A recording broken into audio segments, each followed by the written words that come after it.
Breaking news: SSPDF continues defecting from their base to join White Army movement. This has increased the fear of citizens living in Juba. As of May 24, 2025, Juba, the capital of South Sudan, is experiencing heightened political tension and security concerns amid a broader national crisis. Political and security developments. The political landscape in Juba has been significantly impacted by the arrest of First Vice President Riek Machar in late March 2025 on allegations of instigating rebellion.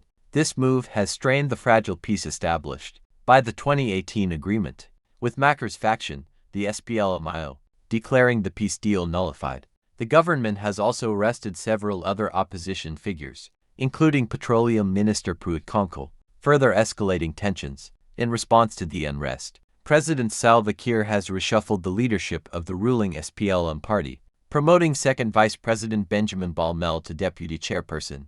This promotion positions Balmel as a potential successor and acting president if Kiir steps down. However, Balmel's appointment has raised concerns due to his previous U.S. sanctions for allegedly receiving favorable treatment in government contracts, humanitarian and economic concerns. The ongoing conflict has led to significant humanitarian challenges, with over 130,000 people displaced since fighting escalated in February. Civilians, particularly in areas like Upper Nile State, have reported killings, disappearances, and attacks on healthcare facilities, including a bombing of a Médecins Sans Frontières hospital. Economically, South Sudan faces potential collapse due to threats from Sudan's army to shut down facilities used to export oil from South Sudan. Given that oil accounts for more than 90% of South Sudan's government revenues, such a move could have devastating effects on the country's economy. Cultural resilience. Amidst the turmoil,